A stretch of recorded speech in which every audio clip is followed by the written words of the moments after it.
Les amis, bonjour! J'espère que vous allez bien, que tout se passe pour le mieux pour vous. Les amis, le Real Madrid s'est régalé. Mais j'ai presque envie de dire que le Real Madrid s'est régalé en trottinant.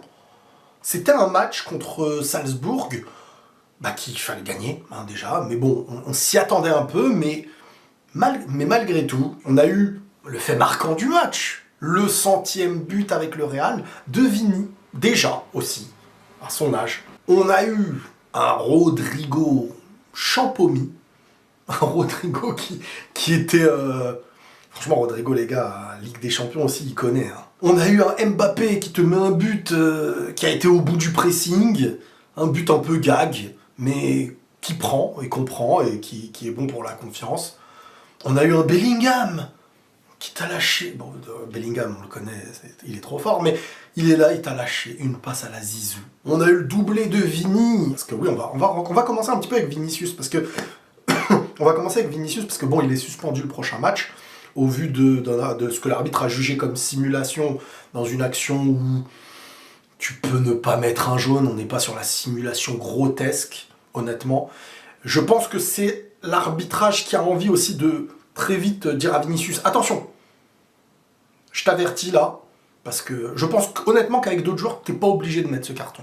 Mais avec un joueur comme Vinicius qui peut s'énerver en termes d'émotion et tout, l'arbitre, il se dit, voilà, il a pas tort de mettre un carton jaune, parce que, alors j'ai pas bien revu, mais en soi, ça reste une simulation, il a joué pour le penalty, ce que tout plein de joueurs font, parce qu'il y a plein de... En fait, il est suspendu. Et moi, sur les réseaux, j'ai demandé, purée, Vinicius, il a été suspendu combien de matchs depuis? Et là, les gens disent, on en a marre et tout. Bon, là, c'est pas comme s'il avait fait un truc où il s'énerve et tout. Il a joué une action, un truc que tous les matchs, tu vas voir. C'est pas le truc où il sort du match, là. Faut pas non plus tout mélanger, les gars. Soyez nuancés, lucides, sinon ne parlez pas foot. N'analysez pas. Là, c'est pas un truc où on lui tombera dessus. Et c'est logique. Mais il est suspendu. Il est suspendu... Et ça fait beaucoup de matchs de suspension, et donc là, tout le monde était dans l'idée de Vinicius, machin. Moi, je vous ai dit, les gars, j'aime pas dire je vous ai dit, mais quand je dis je vous ai dit, ça veut pas dire que je sais ce que vous ne savez pas, jamais. Et quand je dis je vous ai dit, c'est que c'est vrai, on parle quotidiennement, on a une aventure ensemble, on parle foot tout le temps. Et donc, je vous remémore, je vous fais des flashbacks, parce que des fois, tu l'oublies. Dommage, je peux pas faire comme ça, et on sait la séquence là, parce que c'est trop long à chercher. Mais, je vous disais, dans la question-réponse, ou je sais pas quoi, certains me disaient, ouais, Vinicius, c'est fini. Mais non, c'est pas fini, Vini. En un match, je vous ai dit en Ligue des Champions, ça y est. Et voilà, c'est ça la vie. C'est ça, je dirais, c'est ça le foot, c'est ça la vie. Des fois, ça va un peu moins bien. Mais le peu moins bien, ça dure quelques semaines. Et boum, après, il remet des buts, ça y est. Son 100e but, deux beaux buts, deux excellents buts, devant... Rodrigo doublé, Vini doublé, Mbappé buteur, les trois qui sont là pour aussi marquer. Tout va bien, Bellingham derrière. Alors, il y a eu Modric et Ceballos. Modric au début... Parce qu'au début du match, tu te fais un peu embêter. Tu te fais un peu même dominer, je dirais. Et c'est un peu aussi parce que tu as décidé de faire une compo avec des joueurs de foot. C'est pas des mecs de défense, que des joueurs de foot au milieu. Modric, Ceballos, Bellingham. Le plus défensif, c'est Bellingham, il est devant eux. Donc, c'est pour dire. Quand je dis défensif, c'est le mec qui, pour moi, défend le mieux des trois. On a eu Valverde à droite. Valverde à droite, bien entendu, que c'est fort. Même si, dans beaucoup de moments, il revenait au milieu, en fait, dans certaines phases. Mais globalement, bien entendu, c'est 36 000 fois mieux que Vasquez.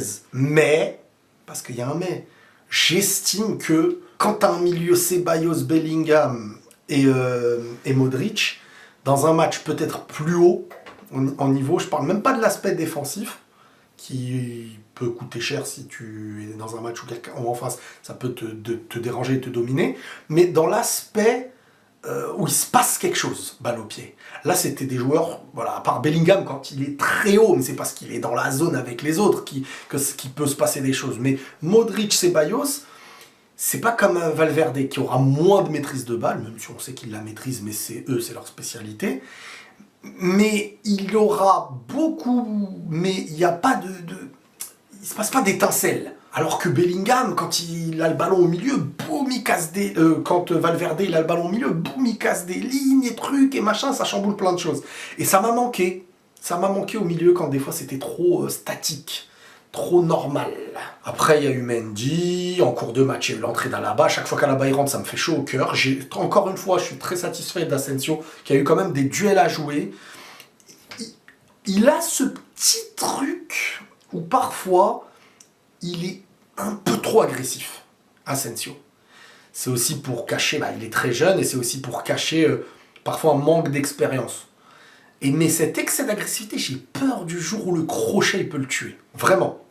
Mais il est très bon sur ses appuis, il est très athlétique, et ce petit peps, ça fait du bien en défense. Et à là-bas, même si sur le but de Salzbourg, il laisse centrer, enfin il protège, c'est pas lui le fautif, mais il est dans l'action du but adverse, c'est quand même balle au pied, quelque chose qui fait énormément de bien à là-bas, et aussi en termes d'expérience, de relance, de calme, de sérénité, de leadership, c'est beaucoup de points aussi. Hein. Donc c'est bien quand Ancelotti le fait de plus en plus jouer pour vraiment le jauger de plus en plus, et ça c'est super. Après, Kylian n'est pas sur un gros match, mais je trouve que c'est serein, construction, il vient chercher bas, il a construit, il force rien. Et c'est ça, c'est ce que je lui demande depuis le début de saison. Il y a des matchs où tu vas pas faire de différence, de grosses différences.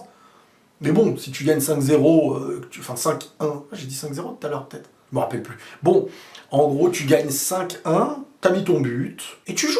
Et tu te sens bien, ça se voit malgré tout, qu'il rate pas ses contrôles, même si il y a eu des petites actions, c'est vrai, en première mi-temps ou en deuxième, je me rappelle plus, où des fois le ballon en duel et tout, il en a perdu. Il a perdu quelques ballons, c'est vrai. Il est sur un moins bon match que les derniers. Mais on le sent pas frustré. Personne va venir juger mal à ce genre de match. Et voilà. Là, c'est Vini qui a brillé. Enfin, Vini et Rodrigo. C'est vrai que c'est entre Vini et Rodrigo qui a brillé. Les deux buts sont beaux. Hein. Le premier but, Kylian pour Vini, Vini pour Bellingham, Bellingham pour Rodrigo. Tout est joueur offensif, donc là, tu te dis c'est très bien. Mais quand viendra les très gros matchs, le manque de solidité au milieu quand tu en mets que 3, pourra m'inquiéter. C'est juste ça, mon truc. C'est juste ça. Parce que là, t'es entre deux problèmes. T'es obligé de les mettre tous. Franchement, c'est interdit de mettre Rodrigo sur le banc. Hein. T'es obligé de les mettre tous. Mais en les mettant tous dans un très gros match au milieu, ça sera trop doux. C'est ça, le problème. C'est ça, le problème. Bref, après, il y a eu l'entrée de Hendrik, Brahim, Güler. C'est là où, en fait, ils ont encaissé le Real. Mais il y a eu des très belles actions, il y a une volonté de jouer. Sur les derniers matchs, on est quand même sur une volonté de jouer, et puis tu te régales, et puis tu sens qu'ils poussent même pas énormément, en fait. Tu vois, ils attendent leur moment au début, et après, derrière, ils font la diff. Maintenant, un match satisfaisant, et qui sait. Faudra m'expliquer dans les commentaires, les gars, si vous avez le truc là, pour être dans les 8 premiers, qu'est-ce qui doit se passer, machin, truc. Parce que là, si tu chopes une place parmi les 8 premiers et que tu es qualifié directement en 8ème, les gars, ça ferait du bien. Mais bon, normalement, quoi qu'il arrive, là, tu es dans les barrages, tu es dans les 24. Même si ça peut aller vite. Il restera un seul match mercredi prochain contre Brest. Les équipes françaises ne réussissent pas trop au Real. On verra ce que ça va donner, ça va être sympa en tout cas. Voilà les amis, prenez tous soin de vous, on se retrouve bientôt et la paix sur vous.